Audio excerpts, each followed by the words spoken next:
afternoon. I'm Noah Randall, and we're from News Channel 7. And today I have Bradley here with me to further discuss assisted suicide. Hello. What is euthanasia? Euthanasia comes from Greek word meaning good death. It's something that we do or fail to do, which causes or intends to cause death, in order to remove a person from suffering. This is sometimes called mercy killing. What is assisted suicide? Assisted suicide is an act by which one assists another by taking his or her own life.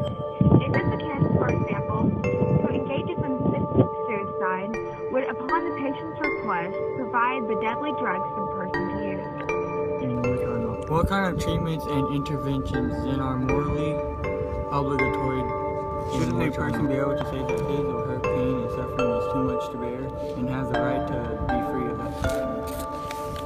Our duties towards others and ourselves certainly require responsible efforts to evaluate the suffering.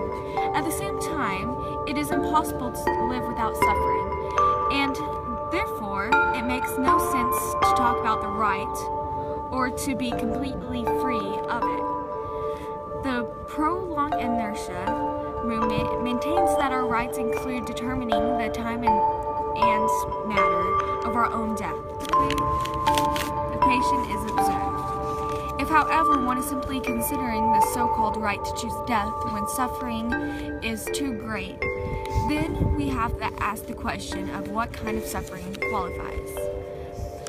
In other words, the suffering of a teenager who just flunked his most important class in a school, lost his girlfriend, and has been kicked off the football team.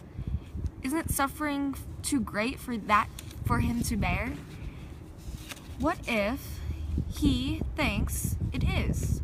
Do we allow him to commit suicide because he has the right to determine to end his own life? Or do we call a crisis hotline? The question is critical because either people do have the right to end their lives in any circumstance, or else they will have the right and circumstance don't matter. What about people who are unable to communicate? That is indeed the question for pro-inertia forces.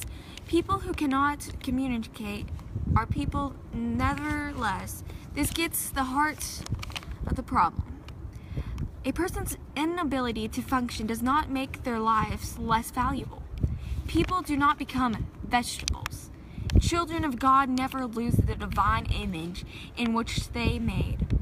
A key discussion that needs to be made here is between the patient who is dying and the one who is not. When one is dying, we try with all reasonable means to sustain life.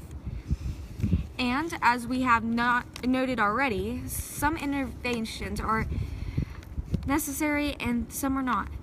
But when one is not dying, then there isn't even a question of what treatments to provide. That's it for today. Thank you.